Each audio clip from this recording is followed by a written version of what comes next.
kuna kumbe mtihani ambao unaweza kuambiwa tumana video hata dakika 2 ukieleza kwamba ulikuwa unafanya nini, unafundisha watu nini. Bwana Yesu asifiwe. Kwa hivyo asubuhi ya leo nimeokoka, Yesu ni Bwana. Ninafurahia wokovu wa kila mara. Ninafurahia kuitwa mwana katika nyumba ya Bwana. Bwana Yesu asifiwe kanisa. Tuko mbele za Bwana aliye mkuu kuliko kila mmoja. Na niko tayari kuzungumza kuhusu Mungu ambaye ndiye ametukutanisha katika hekaluni pake. Niko tayari kuzungumza kwa aliye mkuu kuliko kila mmoja hapa duniani. Bwana Yesu asifiwe. Kwa hiyo tunataka asubuhi ya leo huyu Mungu ambaye ametukutanisha mahali hapa akaweze kunena na mioyo yetu, akaweze kunena na nafsi zetu. Bwana Yesu asifiwe. Ikiwa tunajua kwamba ilikuwa ni wiki ya utakaso. Bwana Yesu asifiwe. Ni wiki ambayo tulitangaziwa ya kwamba kuna meza ya Bwana. Bwana Yesu asifiwe. Nami kupitia chini ya mtumishi wa Mungu sitaki kuchukua nafasi nyingi ama muda wenu mwingi ili nipoteze wakati, bali ninataka nifundishe kwa ajili najua ni mambo yale yale ambayo tumekuwa tukifundishwa kila mara. Bwana Yesu asifiwe. Na ninataka ni connect haya mafundisho kwa utakatifu, ni connect na Holy Communion. Bwana Yesu asifiwe. Ni kwa sababu bila utakatifu hata Holy Communion huwezi kuheshimu. Bwana Yesu asifiwe. Kwa hiyo asubuhi ya leo ninataka nigusie kidogo tu kwa upande wa utakaso, utakatifu. Alafu ndio nigusie Holy Communion kwa ufupi. Sijui nimepewa dakika ngapi mtumishi wa Mungu ili niweze kufundisha, lakini ninaomba Roho wa Mungu ndiye akanifundishe hapa namna ya kuheshimu wakati wake ukipewa. Bwana Yesu asifiwe. Maana kama mtumishi wa Mungu ukienda mahali unafaa upewe nafasi, usipoeshe watu sana. Bwana Yesu asifiwe. Basi ninataka tujifunze kidogo kwa utakatifu. Alafu kwa wakati wa Mungu tutaendelea na hiyo topic. Ninafundisha kiufupi, alafu niingie kwa Holy Communion. Bwana Yesu asifiwe. Ninataka kila mmoja ambaye amekuja katika hekalu ya Bwana ni yule ambaye amemkubali Kristo. Praise Jesus. Ni utakatifu. Utakatifu ni nini kama Mkristo ambaye anaelewa hali ya utakatifu ama kukaa katika utakatifu ni nini? Bwana Yesu asifiwe. Wale ambao mnachukua notes, nina fungu kama 3 ya kuzungumza kwa utakatifu, alafu niruke niende kwa Holy Communion, na zote ninataka nifupishe tu. Bwana Yesu asifiwe. Ni matendo ya rohoni yanayompendeza Mungu. Bwana Yesu asifiwe. Utakatifu ni matendo ya rohoni yanayompendeza Mungu. Bwana Yesu asifiwe. Matendo ya rohoni ni Roho wa Mungu mwenyewe anaingia katika roho ya mwanadamu, alafu analeta matendo yake mema. Bwana Yesu asifiwe. Ni kwa ajili kama mwanadamu tunazaliwa na binadamu, na katika hiyo hali ya kuzaliwa kwa binadamu tulifanyika wenye dhambi. Bwana Yesu asifiwe. Na baada ya kufanyika wenye dhambi kuna kuchagua sasa kumtumikia Mungu ama kumpenda Mungu. Bwana Yesu asifiwe. Na wakati unampenda Mungu ni wakati ule ambao unafanya argument na yeye, unamkubali. Bwana Yesu asifiwe. Na wakati unapomkubali yeye ndiye anakubadilisha katika hali yako ya kawaida. Praise Jesus. Kwa hiyo ni matendo ambayo baada ya kumkubali Kristo unakuwa mtu tofauti. Tabia na mienendo yako inabadilika. Bwana Yesu asifiwe. Ni hali ya kubadilisha tabia ya kale na kuwa mapya katika Kristo. Praise Jesus. Ni kuacha dhambi. Praise Jesus. Point number 2 ni utakatifu. Ni maisha ya Mkristo anayoishi kwa kuzingatia kanuni la neno la Mungu. Bwana Yesu asifiwe. Kuzingatia kanuni la neno la Mungu baada ya kumkiri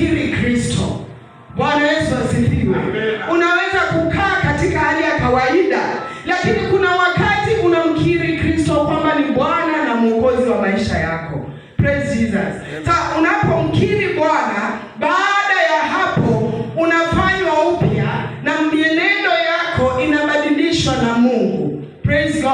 Maana yeye ndiye anachukua nafasi ya kuingia ndani mwako akubadilishe.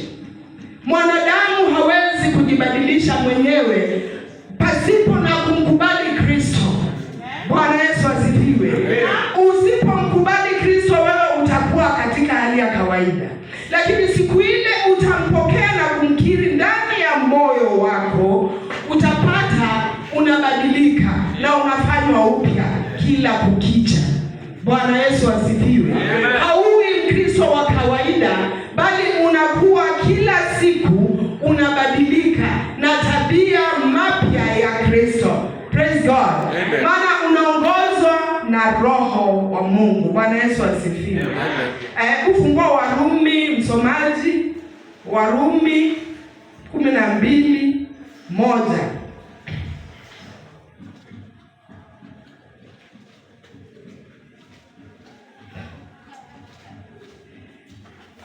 Warumi 12:1 inasema, basi ndugu zangu, na wasihi kwa huruma zake Mungu, itoeni miili yenu iwe dhabihu iliyo hai, takatifu, ya kumpendeza Mungu, ndiyo ibada yenu yenye maana. Biblia inasema, wala msiufuatishe namna ya dunia hii, bali mgeuzwe kwa kufanywa upya nia zenu, mpate kujua hakika mapenzi ya Mungu yaliyo mema. Praise Jesus. Fikia hapo. Nimesema kwamba ni lazima ubadilishwe. Unakuwa mtu mpya. Praise Jesus. Miili yetu inabadilishwa na Kristo baada ya kumkiri. Ni yeye anaishi ndani mwako.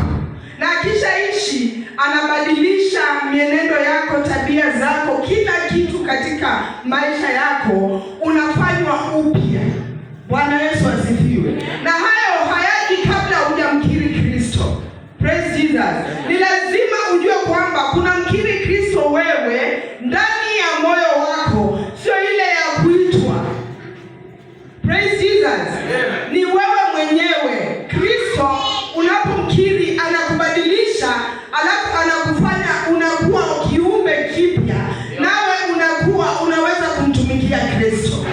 Kwa mwili wako, ifanyeni miili yenu iwe takatifu, iwe dhabihu iliyo hai, takatifu. Praise Jesus. Kwa hiyo ukifanyika dhabihu, ni mtu ambaye anajua sasa yeye ni wa Kristo, si wa ulimwengu. Bwana Yesu asifiwe. Wewe umekuwa kiumbe kipya ambacho kimeitanishwa na Kristo. Praise Jesus. Wakati mwingine ninasema kwamba umetengwa na uchafu wa ulimwengu. Praise Jesus. Unatengwa na uchafu.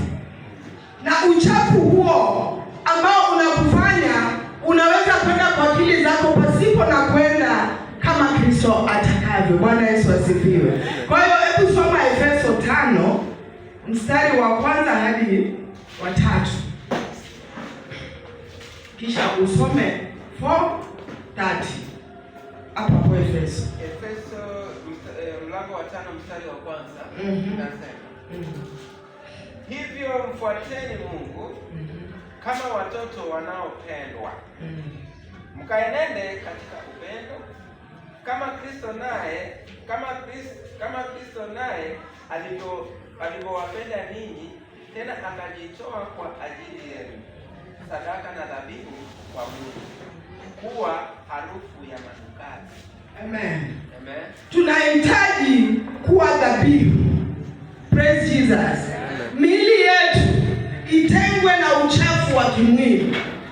Kwa sababu kuna wakati nikifundisha kwa semina kwamba sisi kama binadamu, huu ni mwili ambao tumepewa na Mungu mwenyewe kupitia mwanadamu, lakini kupitia katika huo mwili ambao umekuja kwa dhambi, unaweza kubadilishwa na Kristo, maana anataka sasa yeye mwenyewe akae ndani yako.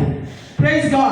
Umwili ni mdhaifu na ni mnyonge, lakini umebeba kitu cha maana cha Mungu ambaye ni Roho wa Mungu baada ya kumpokea. Jesus. Kwa hivyo Roho wa Mungu anapoishi ndani yako, unafanywa upya, unakuwa kiumbe kipya, unatengwa na uchafu wa kila aina. Praise Jesus. Alafu unakuwa mtu ambaye anamtumikia tu Kristo na mawazo yako yamebadilishwa, yako kiungu. Bwana Yesu asifiwe. Praise Jesus. Na mlango wa 4 mstari wa 30 unasemaje? 30 peke yake.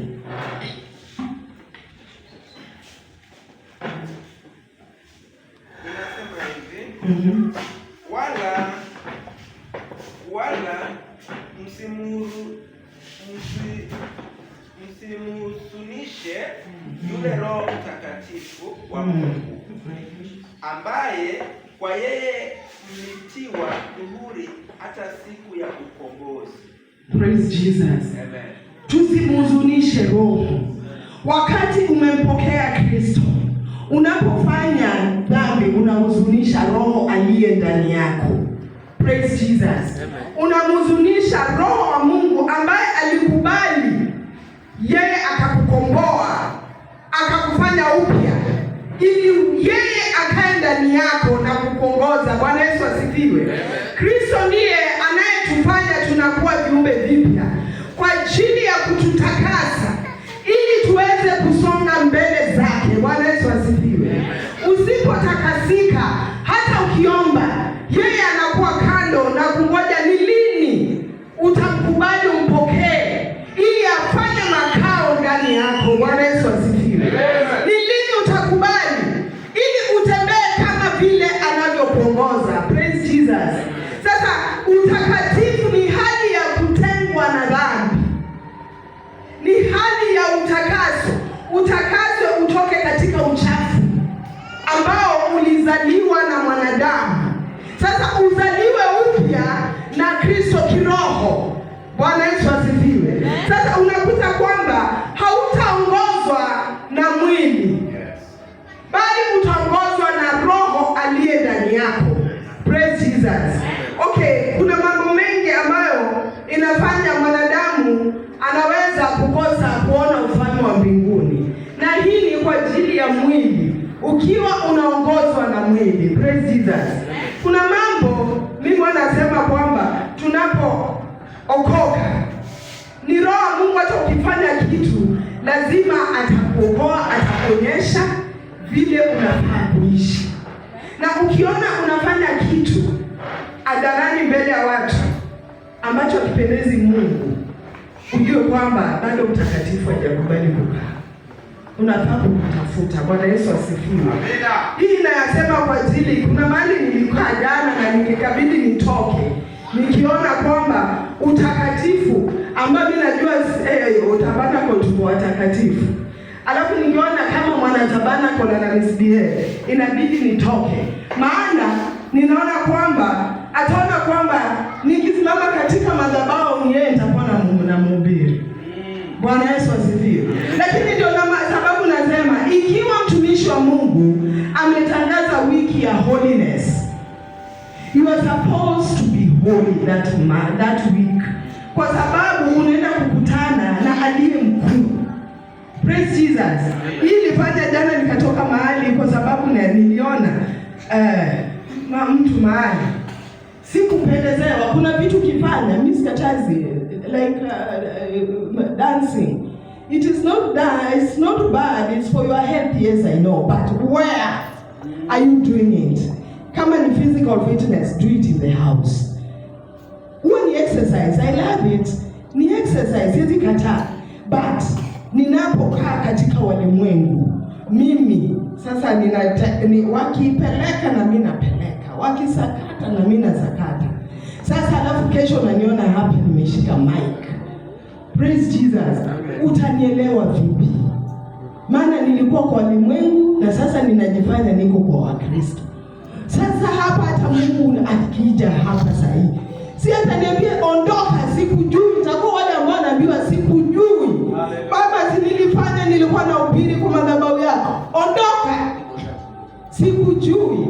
Akisema hivyo nitakuwa ninalaumu nani? Bwana Yesu asifiwe. Kwa hivyo ndio nilisema kwamba utakatifu ni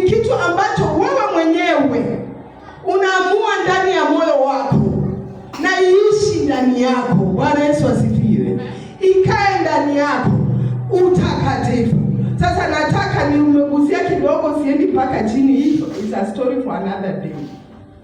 Sasa ninataka tuende kwa Holy Communion ambayo ndio ya leo. Ninajua ninaambiwa masaa kwa hivyo ninataka tu ninataka nifupishe ni kwa ajili ya hiyo. Okay, kuishi maisha ya utakatifu. Acha nisome moja hapa alafu tukae. Hebu soma Efeso 5:8. Alafu niruke niende kwa Holy Communion. Efeso 5:8 nasema, kwa maana zamani ninyi mlikuwa giza, bali sasa mmekuwa nuru katika Bwana. Enendeni kama watoto wa nuru.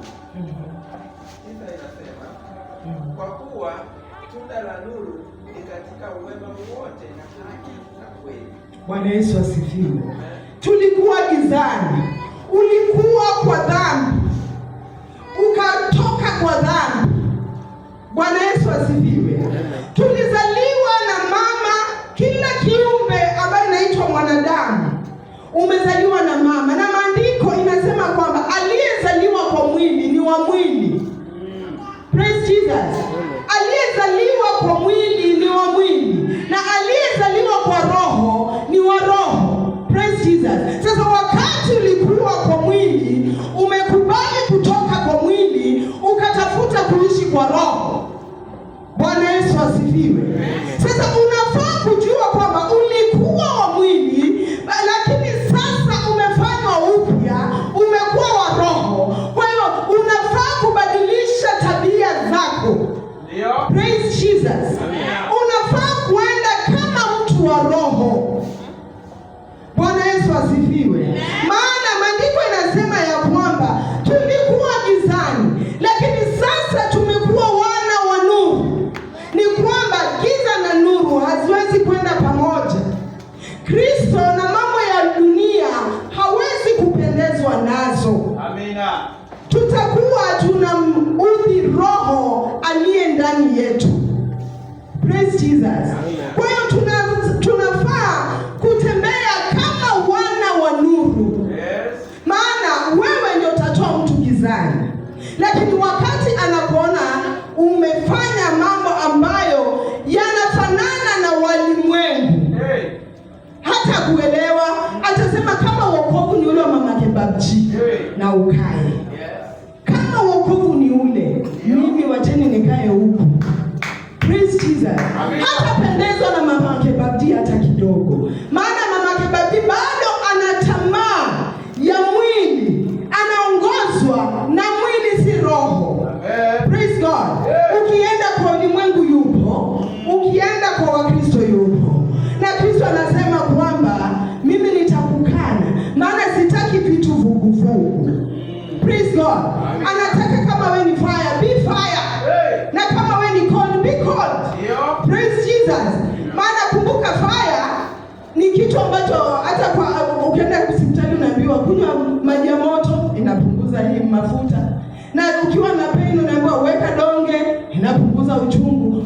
Alafu sasa kama umekuwa vuguvugu, ni gani itakusaidia? Maana imormo au kwa lukewarm utaelewekaje? Bwana Yesu asifiwe.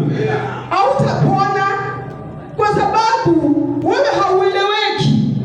Lakini wewe mwenyewe kwa akili zako zinakwambia kwamba wewe ni wa Kristo. Mimi nakwambia wewe si wa Kristo. Afadhali nikwambie ukweli kuliko nikufiche. Praise God. Turuhusuni tutangaze ukweli wa Kristo. Amina. Tusiwe wenye kupunguza neno la Mungu vile ipasavyo.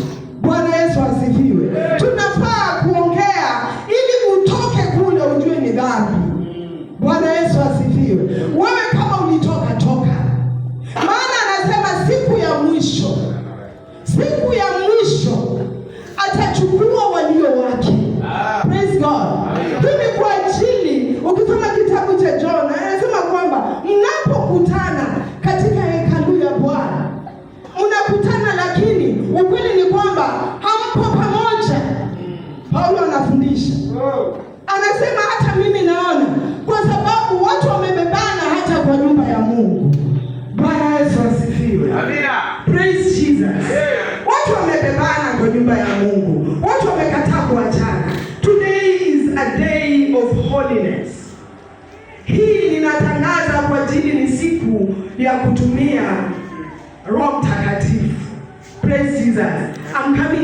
about the Holy Communion.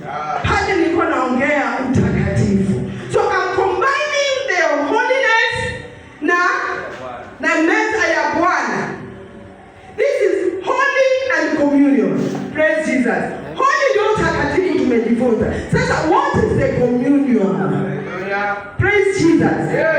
Hii communion ni kujiunga kimawazo, akili na hisia na Mungu wako.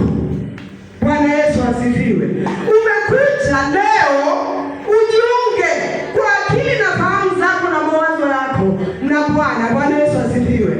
Hii ndio communion. To commune. Praise Jesus. Ni kujiunga. Sasa wewe kama jana ulikuwa katika mambo ya dunia, alafu leo unasema unataka kujiunga na yeye, unaona atakuunganisha? Praise Jesus. Unaona kuna kitu, maana kumbuka anasema kuna wengine walifanya hivyo na wakaenda kufa, wengine walifanya hivyo na wakawa wagonjwa, na magonjwa ni design mob. Praise Jesus. Kuna ugonjwa tofauti, usikili ni ile tu ya naumwa ni ugonjwa. Magonjwa ni mengi. Bwana Yesu asifiwe. Na lazima ukubali kutoka huko. To commune with Christ. Holiness.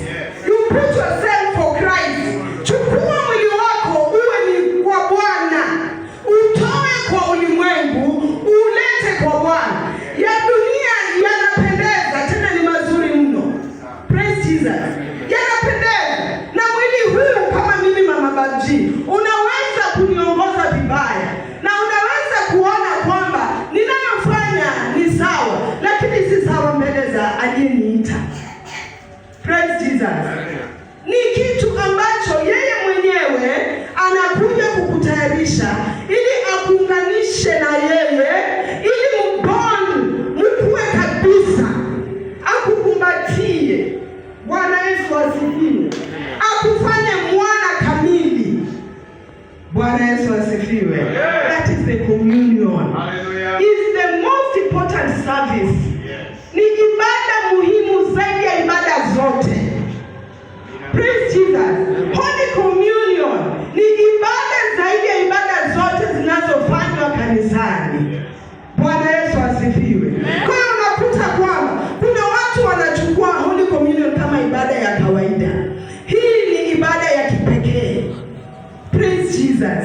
Ni ibada ambayo umejitayarisha, ukawa umejiweka tayari kwa ajili ya kukutana na aliye muumba wako, ambaye ameruhusu hata leo upumue. Bwana Yesu asifiwe. Kwa hiyo unafaa ujitunze ni kwa ajili yake, ili muunganike pamoja na yeye. It is the most important service in the Christian church, in which people share bread and wine as a symbol of supper and the death of Christ. Hallelujah. Praise Jesus. And the death of Christ. Wakati umekuja kwa Holy Communion, unakumbuka kufa kwa Kristo. Na huyu ni mtu ambaye alitoa uhai wake ni kwa ajili yako. Bwana Yesu asifiwe. Akautoa. Na yeye anasema na wewe pia ifanyeni miili yenu iwe dhabihu takatifu, ni kwa ajili yake yeye. Praise God. Sio kwa ajili ya pastor. When you are doing chochote hapa kanisani, haufanyi kwa ajili ya pastor, mama pastor, ama wachungaji, ama mama kanisa, ama any leader in this church. Do it for Christ's sake. Praise God. Fanya ni kwa ajili ya muumba wako, ambaye ndiye amekufanya uwe jinsi ulivyo.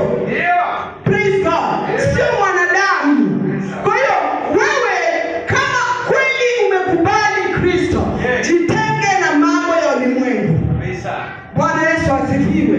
Jitenge na mambo yanayokufanya unakuwa najisi mbele za Bwana. Kwa sababu utaona uko sawa, lakini ukweli nakwambia ni kwamba hautaona ufalme wa mbinguni. Praise Jesus. Hatutaona ikiwa bado tunamezwa na tabia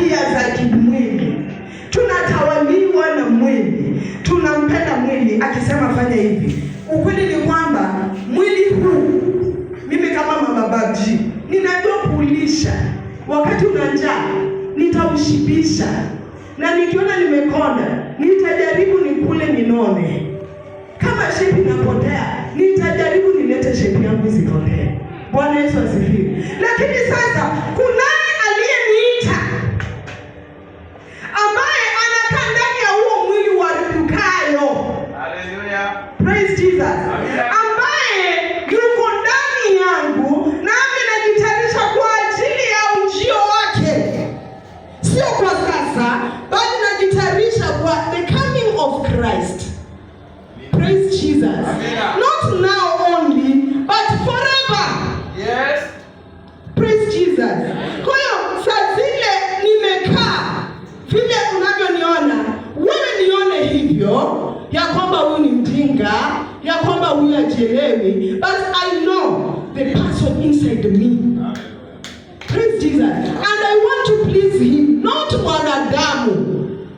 Whatever you do kwa macho ya binadamu inaonekana, lakini aliye ndani yako yeye hula chakula tofauti. Amen. A special chakula yake ni special, and haitengenezwi na mikono ya binadamu. Bwana Yesu asifiwe.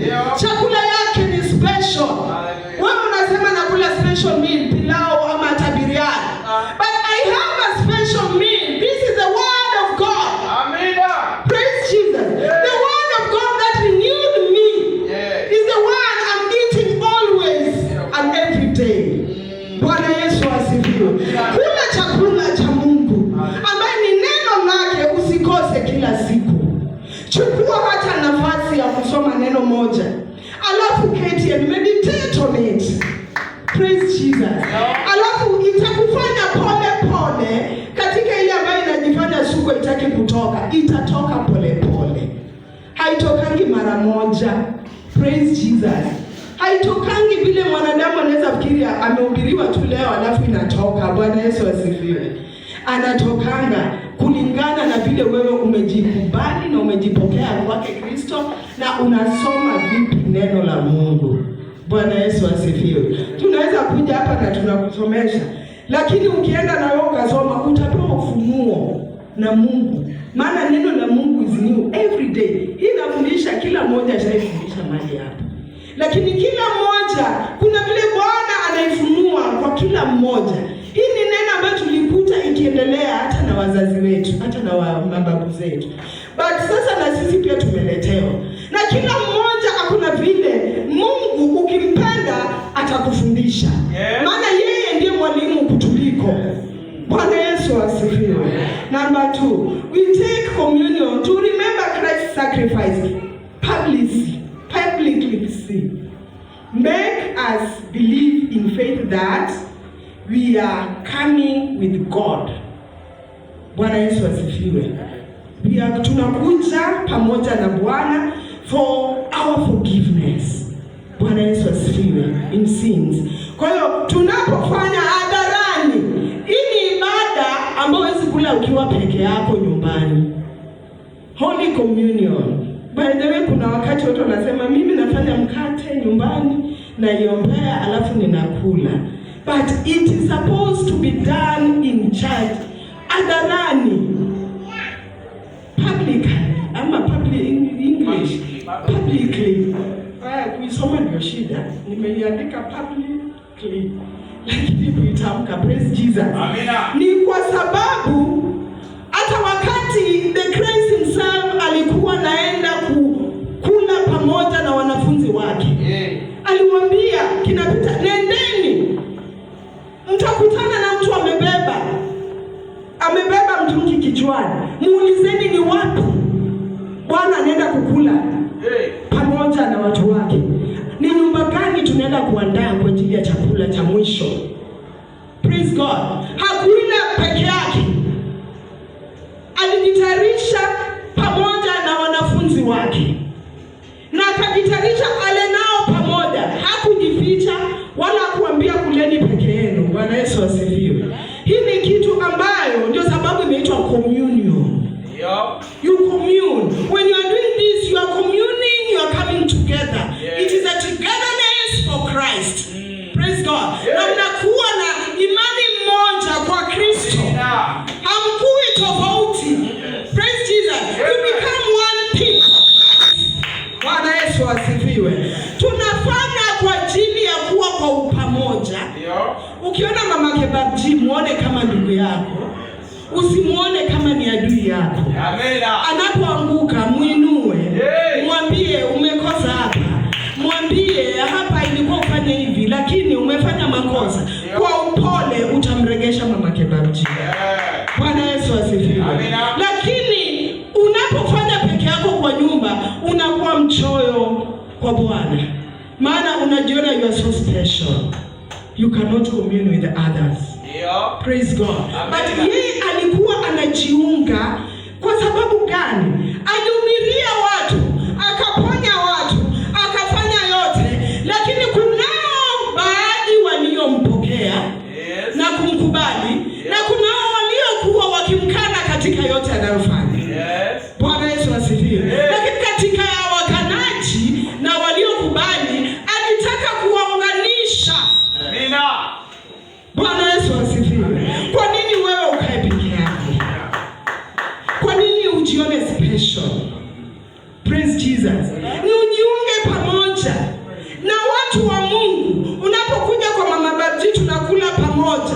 We share the body of Christ. To remember Christ, he gave himself for us. Bwana Yesu asifiwe. Ni kwa ajili hakuna ambaye angetuunganisha katika dhambi. Amina. Bwana Yesu asifiwe. Akakubali kuwa dhambi. Praise God. Alikubali kuwa dhambi. Ile dhambi ya mama Kebabji alikubali kuibeba. Akasema huyu nataka kujiunga naye katika usherati wake, katika umbea wake, katika yote yake. Nataka ni bond na yeye, nije nikae naye siku zijazo kwa umilele. Bwana Yesu asifiwe. Kwa hiyo wakati unafanya hivi, kumbuka we are becoming the house of Christ pamoja. We are bonding together. Unanibeba na udhaifu wangu na unyonge wangu. Na chote ambacho umeona unaniombea. Unasema mama Kebabji hapa alianguka.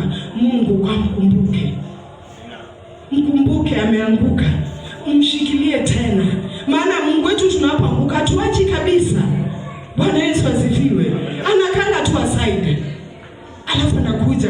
Kumbuka roho wa Mungu akiwa ndani yako. Unaweza kumruhusu akafanya kazi.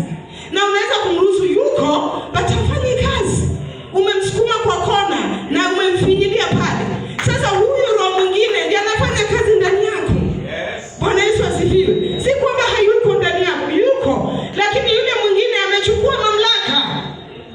Kwa hiyo unapofanya hivi pamoja na wenzako, unarudiana na wenzako. Bwana Yesu asifiwe. Unarudi kuunite. Bwana Yesu asifiwe. Tunakuwa pamoja. Tunakumbuka kufa na kufufuka kwake Kristo na ujio wake. Bwana Yesu asifiwe. Hebu soma Luka 22.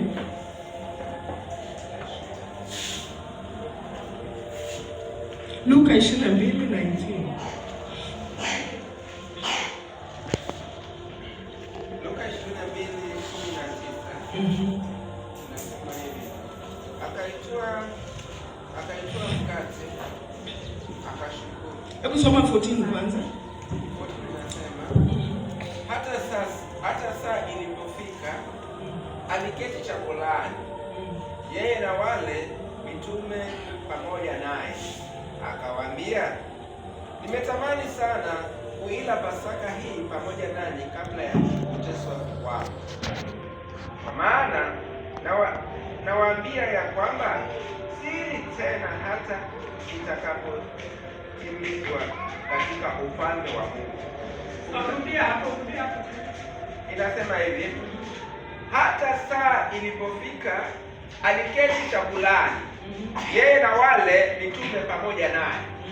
Akawaambia, nimetamani sana kuila Pasaka hii pamoja nanyi kabla ya kuteswa kwangu. Kwa maana nawaambia ya kwamba siri tena hata itakapotimizwa katika ufalme kwa Mungu. Bwana Yesu asifiwe. Anasema alitamani kukaa nao pamoja, ale nao, maana hata keti tena nao. Praise God. Hatakaa tena kwa hiyo Pasaka mpaka ujio wake. This is now end time. Yes. Bwana Yesu asifiwe. Hata kula na wao tena. Lakini anaenda, maana alitamani kukula nao Pasaka. Bwana Yesu asifiwe. Alitamani. Lakini hangeweza kwa wakati ule mwingine, maana hakuna aliyekuwa anampokea. Lakini ilifika wakati ambapo sasa anawaambia, kwa sababu ninaenda sasa, sitaketi tena na nyinyi mpaka the coming of Christ again. Praise God. Amen. Which means alipoketi nao, ndivyo vile ujio wake atakaporudi, ataketi tena kutunganisha upya. Ili turithi sasa milele. Praise God. Atakuwa naondoa mtu wa sasa. Sasa anataka kuweka mtu wa umilele. Praise God. Kwa hiyo alikula kutunganisha, kutusongeza, kutuweka kwake. Hangetuacha, na anasema sitaacha kama yatima. Hangetuacha bila kutufanyia hivyo. Praise God. Maana alikuwa ameenda na kisha ameenda. Anangojea tena ni lini tena baba atanirudisha kwa hawa. Praise God. Sasa baba atakapomrudisha tena, tutakula naye sasa. Praise God. Kwa ajili ya mwili mpya ambao sasa ni wa milele. Praise Jesus.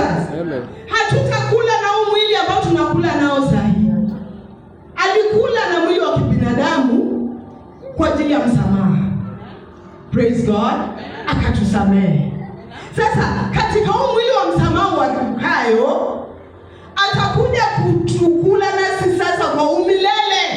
Another body, another flesh. Praise Jesus. Bwana Yesu asifiwe. Lazima tuelewe kwa nini tunakula Holy Communion. Sio kukula tu kama kawaida. Unasema hii ni mwili wa Bwana wetu Yesu Kristo, fanyeni hivi kwa ukumbusho. Imekuwa kama wimbo. Praise God. Imekuwa kama wimbo, hata tukiambia tuchukulie manani. Ninakumbuka wakati nilipokuwa mtoto. Bwana Yesu asifiwe.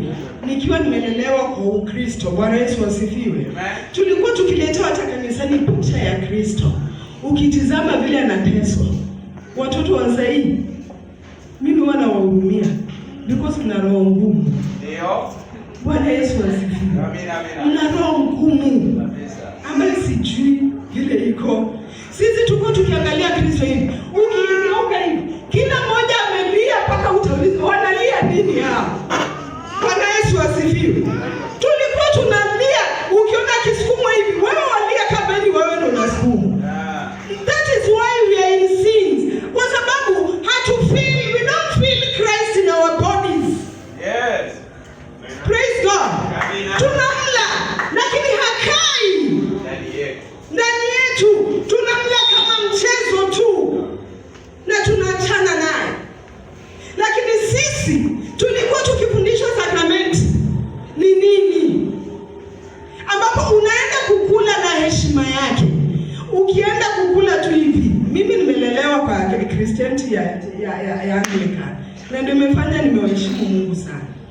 Hata ukienda kukula kama umetoka diocese, umeenda kwingine, umeenda kula hata kwa kanisa lingine, maybe umetoka St. Peter's umeenda St. John, yule pastor yuko pale. Ukifika pale, ile style sasa ni kwa sababu wanasemanga kama umeshakelewa mkono mtoto nani njooni. Ukifika pale my friend, kama ulikuwa hujaekelewa mkono, hata kunotice na utatolewa. Because of vile unaenda, vile unatembea kwenda kupokea, na vile umejipeana. Ndio. Bwana Yesu asifiwe. Kulikuwa kuna mtindo, unatembea holy. Yes. Alafu vile unaenda kupeana ile mkono wa kupokea ule mwili, vile unaipeleka mdomoni.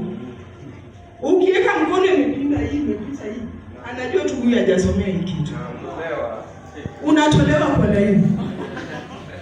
Unaambiwa njoo kwa mafundisho. Kwa sababu wewe unafanya tu iwe tu ni hivyo. Ni kawaida. Bwana Yesu asifiwe. Lakini kulikuwa kuna style ya kupokea. Unaweka mkono vizuri kupokea. Na yeye mwenyewe wakati huo kulikuwa kuna hizi cups tunatumia sasa hivi. Ilikuwa ni the cup itself because of the communion. Watu walikuwa na share kikombe kimoja na ana kitamba yake ya white. Kumbuka kulikuwa kuna maradhi. Ilikuwa inapanguza tu. Akishasema na hii ndio mwili wa Bwana wetu Yesu Kristo uliotolewa kwa ajili yako. Ule huu ukimkumbuka yeye na ushukuru. Haleluya. Alafu unachukua. Ukishaweka. Alafu anasema na huu ndio kikombe. Ni damu ya agano iliyomwagika kwa ajili yako. Fanya hivi kwa ukumbusho. Ndio. Anapanguza. Unapewa. Unakunywa. Anaenda nayo kwa mwingine. Bwana Yesu asifiwe. Tulikuwa tuna share the same cup. And there was unity. But sasa hii kikombe imetutenganisha. Praise God. Unajua imetutenganisha kwa nini? Kuna wale wanaharakisha na tunapewa tungojeane. Sisi maana nampenda Kristo, alijua kuna wakati kutakuja ugonjwa inatenganisha hii kikombe. Kila mtu kivyake. Ndiposa akasema na mnapofika kula ushibe kwako. Ukifika hapa ngojea mwenzako. Ili ukipeleka mnapeleka nyote wa. Praise God. That is a symbol of unity. Bwana Yesu asifiwe. Usiharakishe. Praise Jesus. Bwana Yesu asifiwe. Utakatifu. Unapoenda mbele za Bwana siku ya leo, nampenda Kristo maana hata ukifanya dhambi miaka 10, siku ya leo ukinyenyekea anakusamehe. Bwana Yesu asifiwe. Ukimuita Kristo siku ya leo anakusamehe na unampokea vizuri sana. Na anakubali, si kwamba atakubagua. Praise God. Anakukubali vile ulivyo. Amen. Maana umeshatambua kwamba ulimkosea na sasa umejirudi mwana. Praise God. Bwana Yesu asifiwe. Akautua kikombe, mstari wa 19 inasema Victor. Inasema hivi, akakitoa mkate, akashukuru, akaumega, akawapa akisema, huu ndio mwili wangu unaotolewa kwa ajili yenu. Fanyeni hivi kwa ukumbusho wangu. 20. Kikombe nacho vivyo hivyo baada ya kula, akisema, kikombe hiki ni agano jipya katika damu yangu inayomwagika kwa ajili yenu. Walakini tazama, mkono wake yeye unayesaliti upo hapa pamoja nami mezani. Bwana Yesu asifiwe. Akautoa mkate. Praise Jesus. Akautoa kikombe. Bwana Yesu asifiwe. Mkate symbolize the body of Christ. Praise God. Ule mwili ambao ulikuwa amejua kwamba utateswa, na kwa ajili ya mwili ulikuwa unapeanwa kwa watesaji. Bwana Yesu asifiwe. Ndio maana hata sisi tuko ulimwengu kwa watesaji. Praise Jesus. Ule mwili alijua kwamba utateswa, na kupitia kwa ule mwili ulioteswa, ndio maana anasema mwili huu ndio mwili wangu. Amen. Bwana Yesu asifiwe. Mkate huu ndio mwili wangu usioharibika, ni kwa ajili yenu. Maandiko ambayo sisomi leo inasema kwamba baba zenu walikula chakula cha mana, ambayo ni chakula iharibikayo. Lakini leo hii Kristo ameleta chakula ambacho ni cha milele. Bwana Yesu asifiwe. Hii chakula ni chakula special, haiwezi kuoza. Bwana Yesu asifiwe. Walikula mana na wakafa. Lakini Kristo anasema unapofanya hivi kwa ukumbusho wangu, wewe ni wake milele. Ni kwa ajili utakufa but utalala tu. Praise Jesus. Watu hawatabia kama wajui umeenda wapi. Lakini yule ambaye amekufa, my friend, kama ajui anaenda wapi. watu wanalia. Bwana Yesu asifiwe. Unaona siku hizi tunajaribu kufanya, mtu akipelekwa kwa mchanga, unasikia wanasema msilie samakori itere. Sasa napelekwa kwa mchanga, ukionekana unalia unatolewa. Ati ndio aende vizuri. My friend, kama huku utafuta uzuri, walie wasilie, upeleko na ukimya, jana mtaionja. Bwana Yesu asifiwe. Huu ndio saa wa kujitengeneza na kujitayarisha kwa ajili ya Kristo na wewe. Bwana Yesu asifiwe. Walie wasilie. Kama hukuchagua mahali pazuri, pale ulijichagulia ukiwa duniani ndio utaenda. Bwana Yesu asifiwe. Ule mwili usile mwili utaenda. Maana hukuheshimu mwili wa Kristo. Yeye alitoa akamwambia, this is the last supper. I'll never eat it again with you people. Mpaka, praise God, mpaka kurudi. Sitakula na nyinyi tena. Praise Jesus. Kwa hiyo sisi akatuambia, mnapofanya hivi, kila mnapokutana ni kwa kunikumbuka mimi. Praise God. So tunakumbuka Kristo wakati tunapokea mwili na kukunywa damu yake. Tunakumbuka maagano. This is agano letu na Kristo. Praise Jesus. Ya kwamba ninapoenda kupokea huu mwili, I'm communing with my Christ, I'm bonding with my Christ. And I'm supposed to walk with my Christ. Yeah. Wherever I go, I will serve my God with my whole heart. Praise Jesus. Sitamserve Mungu nusu. Turuhusuni tuhubiri Kristo. Hallelujah. Bwana Yesu asifiwe. Wacheni tuhubiri Kristo, watu wapone. Bwana Yesu asifiwe. Tukificha mambo watu watapona. Ndio. Kristo anataka tutembee kwa njia ipasavyo. Anataka tutembee njia ipasavyo. Yes. Nimesema holiness. Holiness, utakatifu, ni kitu kidogo sana ambayo imetushinda. Praise God. Ni kuacha na kutembea kwa njia. Bwana Yesu asifiwe. Ni kuacha dhambi, ni kuacha uchafu. Praise God. Uchafu si uchafu tu wa kawaida. Uchafu wa aina nyingi. Na tunazijua, maana tunazitenda. Praise God. Tunaporuhusu mwili unatutawala, tunatenda. Praise God. Wakati yeye amesema kwamba kula hii ukinikumbuka. Praise Jesus. Holy Communion. Kujiunga na Bwana. Utajiungaje na Bwana kama wewe si mtakatifu? Unasema anaishi ndani yako. Yes, I know. Ako ndani yako.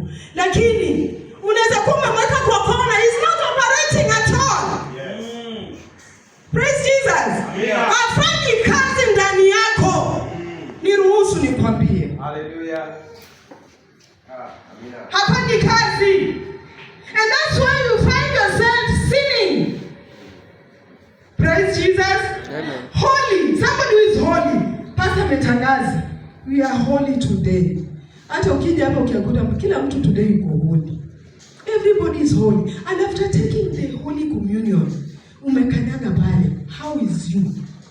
Unakaa kama aliyetumia Holy Communion. Praise Jesus. Unakaa kama aliyepokea mwili. Ule mwili ambao tuna respect. Si mwili wa kawaida. Bwana Yesu asifiwe. Huu ni mwili speciali unaoliwa. Oh, sijui mnanielewa. Uko tayari kupokea mwili? Umekaaje kupokea mwili? Are you ready to receive the body of Christ? This is the body of Christ. Akawaambia, niko tayari, nimetamani kula na nyinyi Pasaka. Maana sitaula tena. kwangu. Kwa hiyo wakati tunakula, tunajua kwamba tutakapo wakati wa mwisho utakapofika, kuna kukula tena. Amesema mpaka kurudi kwake. Sasa kutuunganisha tena tuwe kwa mwili ambayo is more than holy than vile tunafikiria. Tutakula naye nini? Hiyo nayo ni siri yake. Praise God. Maana wale walikula mababu, tumepewa mwili wa Kristo, na Mungu atakapomtuma Kristo hatujui ni sasa ni yeye mwenyewe tutamla ama ni nani. Praise God. Na kama hukutunza hekalu ya Bwana ambayo ni wewe mwenyewe, siku ya mwisho utamla. Hautaweza. Kwa hiyo we have to practice zaidi. Praise God. Tunapoambiwa tunafaa kupractice kwa sasa tukiwa hapa. Hatutasema siku ya mwisho kwa sababu hatujui siku wala saa. Ni kesho hatujui. Ni baada ya jioni hatujui. Nimefanya nini baada ya saa hii nimetoka? Tatu inafaa kuwa question yako kila wakati. Bwana Yesu asifiwe. Praise the name of the living God. Ninampenda Kristo maana ananichonganga kila wakati. Kila ninaposoma ninakuwa nimerudi. Bwana Yesu asifiwe. Bwana Yesu asifiwe tena. Kwa sababu yeye ni mwaminifu. Soma kitabu cha Petro wa kwanza.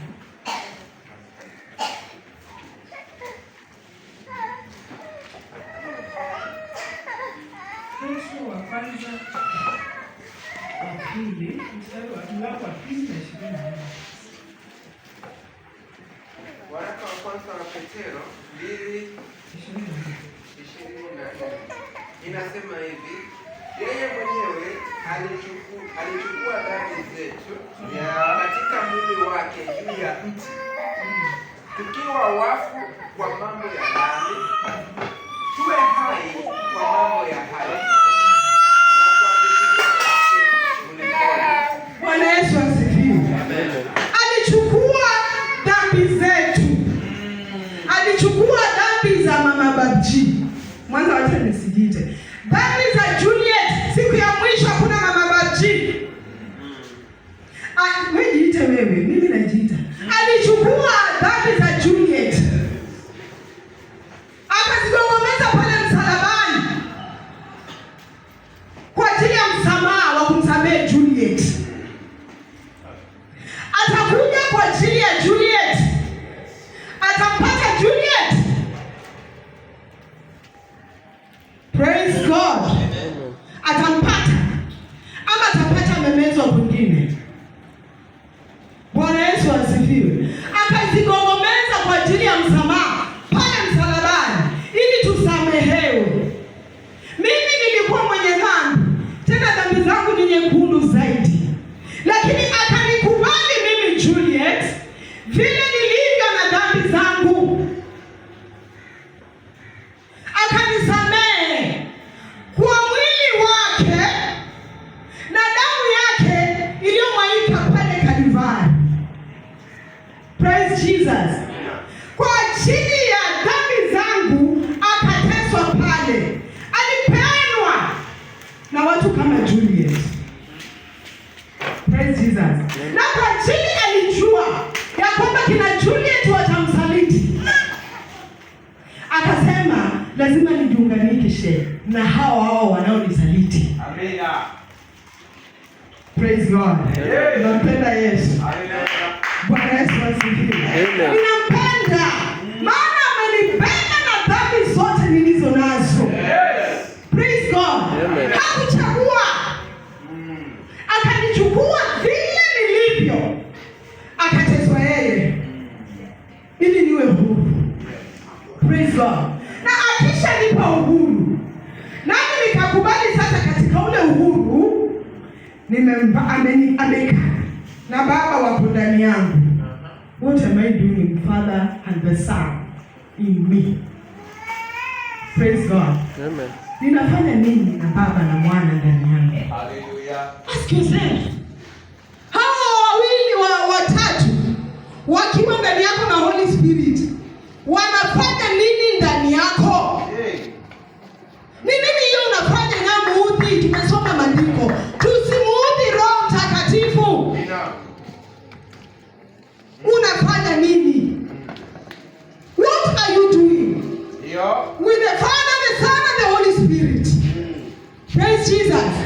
Ask yourself.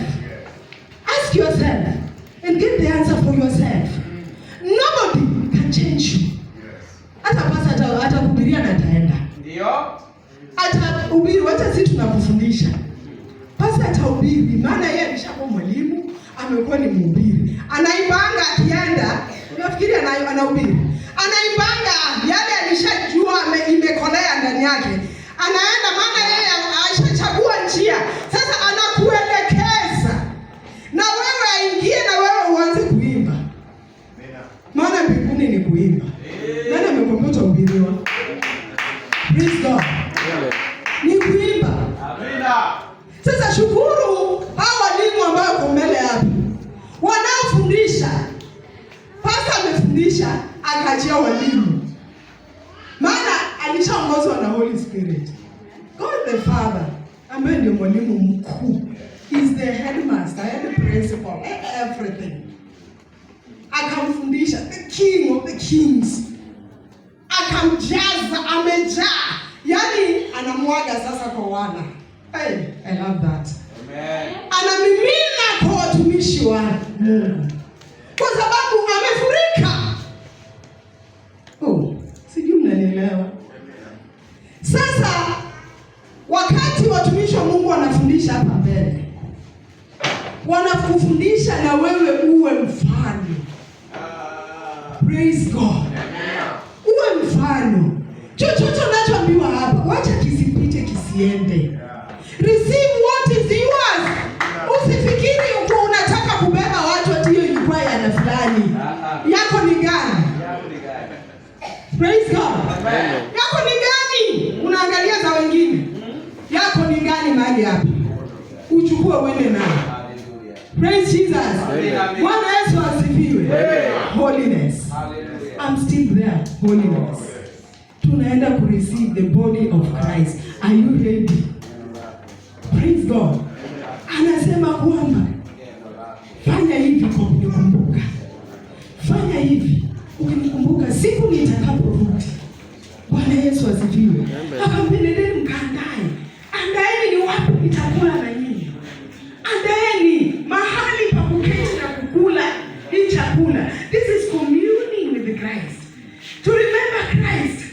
Tunamkumbuka the blood of Christ that was shed because of us. It was shed because of me. Ujiulize kila mmoja, hii damu ilimwagika kwa ajili yangu. Na leo hii nataka kuinywa. Hii damu inakaaje? Itaniokoa ama naiona? It is a black current. You are just seeing a black current. It is not a black current. Maana imelala hapa. Ikiwa Mungu mwenyewe anaishughulikia. Yeye mwenyewe akishughulikia mwili wake. Haujui alishuka kanena nini ndani ya hiyo. Haujui alishuka in what style. Praise Jesus. Amen. Haujui. That's why I'm preparing you. Utubu. Maana hata kama ni miaka 20 hata miaka 100. Njoo sahi kwa dakika moja ndani ya moyo wako anakusamehe. Na umpokee. Praise Jesus. Amen. Na umpokee. Ile dhambi ulifanya ni kwa ajili ya mwili ilikutamanisha. Tubu kwayo before uchukue. Praise God. Amen. Tubu kwayo maana it was a week of holiness. It was a week of holiness. Bwana Yesu asifiwe. Amen. It was a week of holiness. Umekaa aje wiki hii? Bwana Yesu asifiwe. Hii wiki umemserve God aje ama wewe mwenyewe kwako? Umekaaje? Umekaaje na majirani? Watu wamekuonaje wiki hii? Because if you have Christ, yeye ndiye guide. You will never do the things of flesh. But you do the things of the Holy Spirit. The Roho Mungu aliye ndani yako. Yeye ndiyo kiongozi wako. Praise Jesus. Damu ya Yesu inasafisha yote. Haibagui. Hii damu inatakasa. Bwana Yesu asifiwe. Tuna claim for his death. We are claiming for Christ's death. And sisi ndio sababu. Praise God. Amina. Sisi ndio sababu ya kufa kwake. Na alikufa ili sasa atukutanishe na yeye. Hatungeweza kusonga. Hatungeweza kupata nafasi ya kumsongelea. Tungekuwa mbali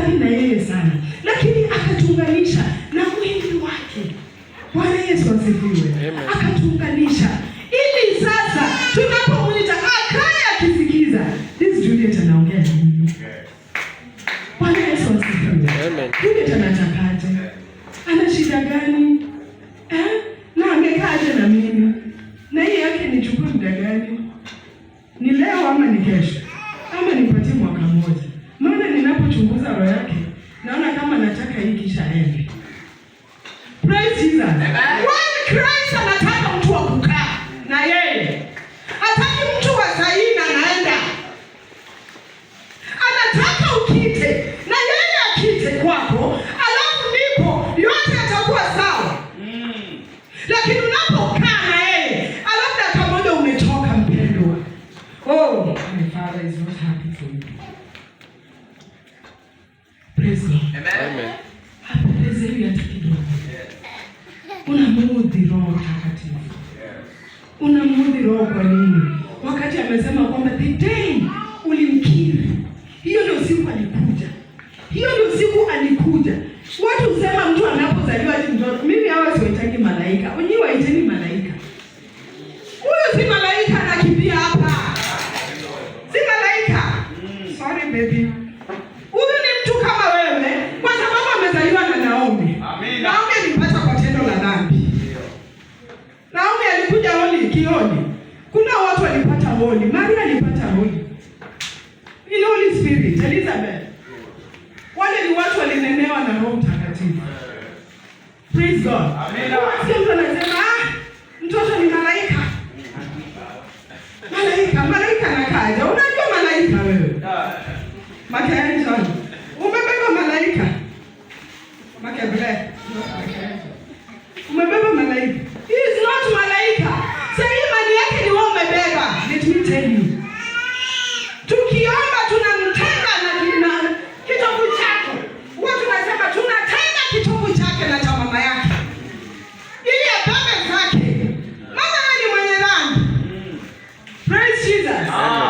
Bwana Yesu asifiwe.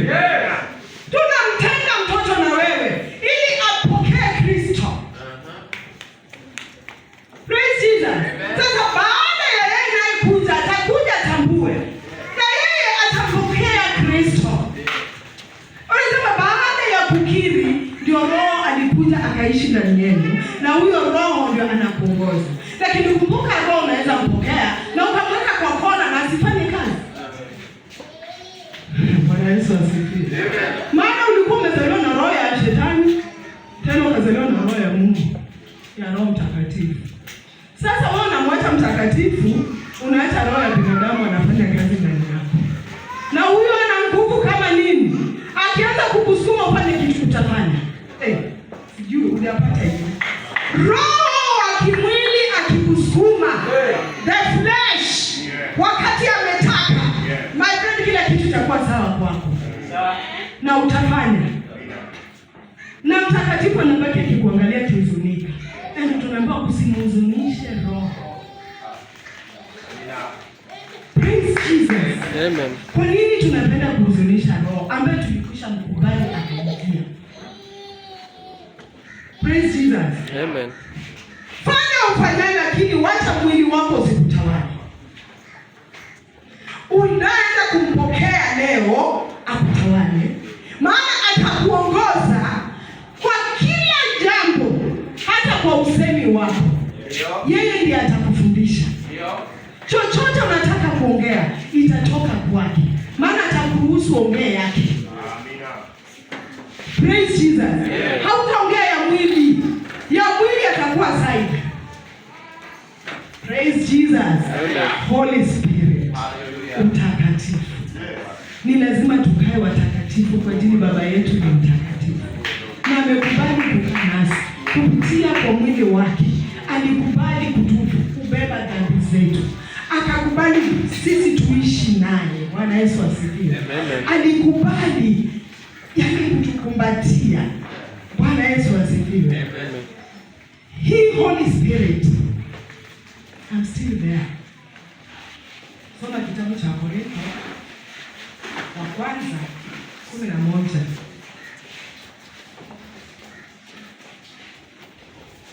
Usome kisha usome.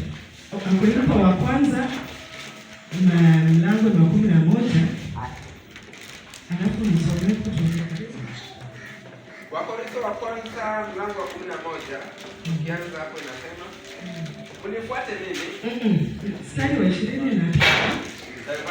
inasema kwa maana mimi nalipokea kwa Bwana niliyowapa ninyi, ya kuwa Bwana Yesu usiku ule aliyotolewa alitoa mkate, naye akisha kushukuru akaumega, akasema, huu ndio mwili wangu ulio kwa ajili yenu, fanyeni hivi kwa ukumbusho wangu. Na hivi baada ya kula akakitoa kikombe akisema, kikombe hiki agano jipya katika damu yangu, fanyeni hivi kila mwako kwa ukumbusho wangu. Bwana Yesu asifiwe. Paulo anafundisha Wakorintho ya kwamba aliyopokea kwa Bwana ndio anawaambia. Na mimi pia niliyosoma kwa neno la Mungu ndio ninawaambia. Bwana Yesu asifiwe. Ya kwamba kikombe na mwili wa damu, hiyo ni damu na mkate na mwili wa Bwana wetu Yesu Kristo. Fanyeni hivi ni kwa kumkumbuka yeye. Kumbuka alikutoa wapi? Kumbuka kule Bwana amekutoa. Watu wametolewa mbali. Bwana Yesu asifiwe. Na baada ya kutolewa mbali, wewe unajivuna kimwili ama unajivuna kiroho? Amina. Praise Jesus. Amen. Kuna kujivuna kimwili. Bwana alinitoa, but uko kimwili. Na unajivuna kiroho. Ukijivuna kwa kiroho, hautafanya mambo ya kimwili. I'm still there because of the body of Christ. Bwana Yesu asifiwe. Nilitangulia kusema turuhusiwe tu tuseme ukweli Bwana. Ulitolewa wapi? Yes. Na sasa uko wapi? Ni kwa ajili ya nani? Na unafanya nini wakati unasema ni yeye kutoa? Yes. Praise Jesus. Amen. Una claim yeye alikutoa kule ulipokuwa huko. Na uko hapa ni kwa ajili ya yeye. Na wewe mwenyewe jichunguze, unafanya nini kwa ajili ya aliyekutoa? Praise God. Amen. Bwana Yesu asifiwe. Amen. Umekazia. Bwana Yesu asifiwe. Amen. Wacha tukazie mpone. Amen. Tukiwa mmeweza mtapona. Sote hatutapona. Hata mimi pia ninapofundisha ninajifundisha. Maana ni aliye juu anatufundisha sote. Bwana Yesu asifiwe. Amen. Kwa yale ndio sababu nimesema huyu Juliet. Kule Bwana amenitoa, singeweza kusimama hata dakika 5 hapa.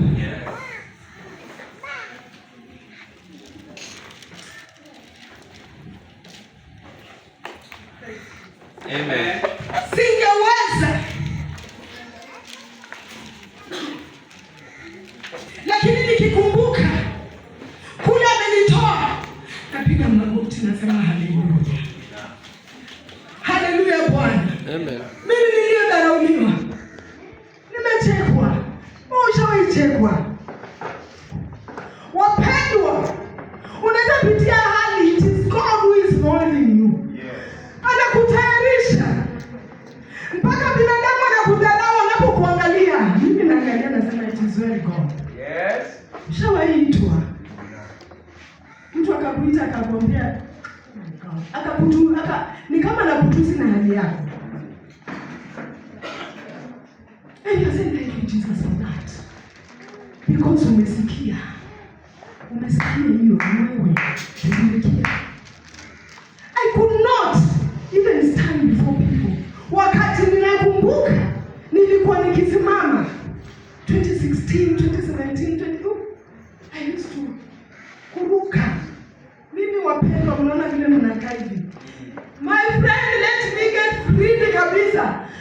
My dear women. Nini watu? Mkeni Mungu. Chezeni Mungu. Mnaona tukienda sehemu na vile wanachezea Mungu. Ni kwa sababu mtu anakumbuka ametoka wapi. I could not stand. Kuna some people wameniona. Mimi nilitembea nikajiacha nimekaa kama mzee. Nilikuwa natembea nimeinama kwa ajili ya pain. maumivu na ninaomba na tena mtu akija nikimwambia naambia baba Mungu aliniponya, lakini mimi niko kwa hiyo hali. Naomba Bwana ni wewe, sio mimi. Wewe ndio uniruhusu nimwombee na apokee, na mimi bado niko vile nilivyo. Ni kwa ajili ya wewe. And now here is Juliet serving the Lord. Muda ambaye anaendelea akinipatia, anazidi kufungua zile kamba. Zile kamba zitakatika na zianguke kabisa poa. Another day I think I will fly. Praise Jesus. Bwana Yesu asifiwe. Tutaruka kama tai. Tutaruka kama tai. Kama tai, kama tai. Kama tai, kama tai.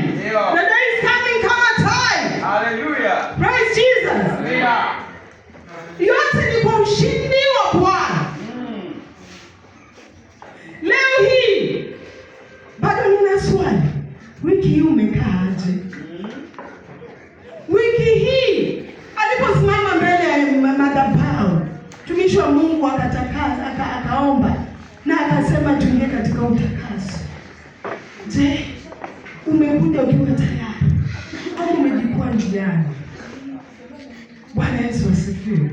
Umejaribu ukaangukia njiani. Mungu njia anaweza anguka. I'm not clean as such. Mimi ni binadamu, ninaanguka. Lakini leo hii kama mwanadamu ninamrudia Kristo. Ninamwambia nioshe mbele ya madhabahu haya. Ninapoenda kupokea mwili na damu ya Yesu Kristo, nitakuwa nimekula mwili ulio hai ambao unafanya kila kitu inakuwa renewed in me. Yes. Praise Jesus. Yeah. Kila kitu kifanywe kipya ndani yangu.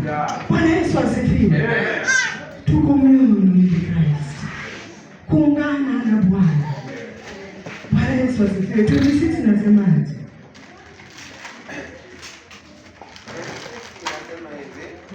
Maana kila mulapo mkate huu na kuinywea kikombe hiki, mwaitangaza mauti ya Bwana hata ajapo. Bwana Yesu asifiwe. Kila mfanyavyo hivi, mwaitangaza mauti ya Bwana hadi kurudi kwake. Praise Jesus. Amen. Tunatangaza kifo cha Kristo ambayo ilisababishwa na huyu Juliet. Praise Jesus. Amen. Huyu Juliet alimpeleka pale msalabani huyu Kristo. Alifanya akateswa, akapigwa mijeledi, anasema mijeledi 39 mpone. Na mpone kweli. Praise Jesus. Na atarudi tena kumkumbuka huyu Juliet. Huyu Juliet niliyemwokoa pale, nitampata vipi? Yes. Praise God. Amen. Akishuka sahihi, atakupata vipi? Kila mmoja ajiulize hilo swali. Okay, yote unayofanya fanya ukijua kwamba kuna siku utaulizwa, muda ulikuwa unafanya nini? Baada ya kunikiri, ulifanya nini? Praise God. Ulikuwa kwa dhambi, nikakutoa kwa dhambi, nikakupokea, nikasema kwamba wewe mwana katika ufalme wangu, nikakutoa mwili wangu ni kwa ajili yako, nikakwambia fanya hivi kwa kunikumbuka mimi, na umefanya hivyo. Na sasa uko wapi? Praise God. Amen. Kanisa ipone. Tupone na watoto wetu. Yes. Bwana Yesu asifiwe. Ni nini tunawaambia watoto? Ni nini tunaongea kama sisi kwa sisi? Nimekubeba na wapi? Na umenibeba na wapi? The body of Christ signifies the sharing and the coming together. Symbolizes the unity of the church body, connecting believers with one another. Yes. Praise God. Amen. Pasta anapotuweka kwa meza ya Bwana kupitia kwake, ambapo mtaona Kristo amesimama hapa, mtamwona pasta. Na ni yeye anaenda kutupatia. He is connecting us. He is uniting us.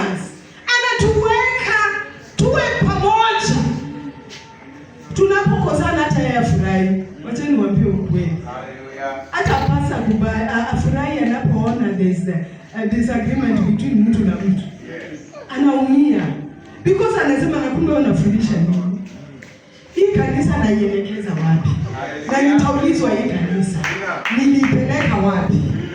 Hii nyote mkiwa hapa maswali ni kwake. Alipeleka Kondoo wapi? Aliwafundisha nini? Alikuwa anawaelekeza wapi? Hawa watu si wake, ni watu wa Mungu mwenyewe. Aliwaambia nini? Aliwaambia ukweli ama alikuwa na wadanganya? Bwana Yesu asifiwe. Bwana Yesu asifiwe. Mwili wa Bwana wetu Yesu Kristo ulitolewa kwa ajili yetu. Tunapofanya hivi ni kwa ajili ya kumkumbuka yeye. Anasema sitaketi tena pamoja nanyi kukula hii chakula hadi kurudi kwangu. So I'm uniting the church of God. Ikuwe pamoja. Watu wangu ni wapate wakiwa pamoja. Sitaki watawanywe. Bwana Yesu asifiwe. Kuna fungu ambalo anasema kwamba kondoo, mchungaji anaenda kutafuta moja, anawacha hawa wengine 99. Anaenda kuangalia tu yule mmoja aliyepotea.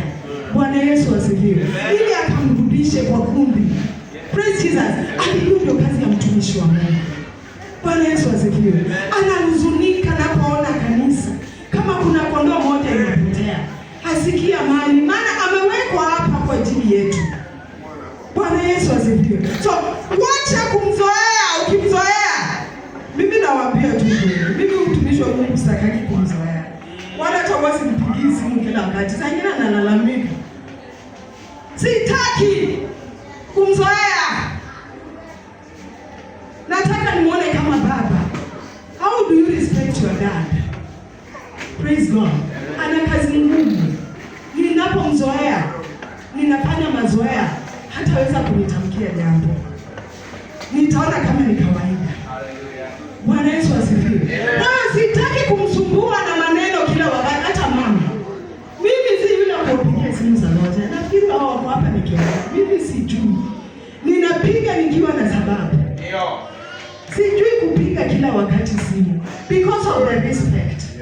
Hata mama Lona yuko hapa, mimi simpigani kila wakati. Nikitaka kumuuliza kitu. Praise God. Kwa sababu ninapokuzoea, sitakupa heshima inayostahili. Tutaonana kawaida. Nitakuona wewe ni mama Lona tu. Na yule ni pastor tu, si yule tu ni pastor wetu. Na pastor Eric si yeye tu. Ndipo pastor ni mtoto wa nyumbani kabisa. Praise God. Bwana Yesu asifiwe. Lakini kuna respect hata tukikaa, hata tukiongea pale nyumbani, saa nyingine tunabaki mimi na yeye, mzee ametuacha. Tunaongea hivi na sisi tuko hivi. Kwa sababu sote ni watoto wake tukiwa pale na baba yetu. Bwana Yesu asifiwe. Saa nyingine ninawacheka sana wakiongea na baba yake. Praise Jesus. Kwa sababu sitaki kuzoea hayo mafuta. Usizoe mafuta. Ukizoea mafuta itakusaidia. Ipatie respect. Praise Jesus. Patia mafuta heshima. Ukishaipatia heshima itakuhudumia. Lakini ukizoea utaiona ni hali ya kawaida. Bwana Yesu asifiwe. Amen. Bwana Yesu asifiwe. Kanisa nimesema kwamba sikutakwenda sana, nimeenda, Mungu mtanisamehe. Lakini yote ilikuwa ni kwa ajili ya utakaso, utakatifu. Praise Jesus. Ni wiki ya utakatifu, kujitakasa, na vile umekuja kwa Bwana siku ya leo, umejitayarisha. Na kama unajua umemkosea Mungu wiki hii, ni uende mbele za Bwana na ukatubu. Maana kuna kupokea mwili wa Yesu Kristo. Huu ni mwili ulio zaidi ya miili mingine. Huu ni chakula special. Wacha ile yako unakula nyumbani unaita special. Wakati nitakula pilau, nitakula nini? Watu wajakula na unaenda kuitoa. Hii haitoki. Praise Jesus. Tuna chakula cha kupeleka haja. But huwezi peleka haja. Watakipeleka wapi? Hii inaonekana nje. Praise Jesus. Hii inaonekana nje vile unaendelea kuikula. Ndio watu wanazidi kukuona. Hauipeleki chooni. Ile unapokea yako, ile unatengeza nayo mwili wako, inaenda chooni. Lakini huyu ambaye anaenda kumla siku ya leo, yeye hujionyesha nje. vile anafanya kazi ndani yako. Bwana Yesu asifiwe. Praise Jesus. Bwana Yesu asifiwe. Ninafikiri naeleweka ya kwamba tujitakase ni kwa ajili ya mwili wa Kristo. Tujitakase ni kwa ajili ya kumpokea Bwana Yesu. Tuko hapa kujiconnect na yeye, maana amesema kwamba tumkumbuke kila tunapokutana. Bwana Yesu asifiwe. Bwana Yesu asifiwe kanisani. Watoto ketini chini, leo ni siku ya Holy Communion. Mnapoenda kule nje, tumefundisha hapa mambo na Holy Communion. Na wewe pia utapokea. Umejitayarisha mtoto? Bwana Yesu asifiwe. Ama umetenda nini huko nje? Uje mbele za Bwana leo. Praise Jesus. Watoto, I'm talking to you. Youths and watoto. Kila mmoja jichunguze ametembea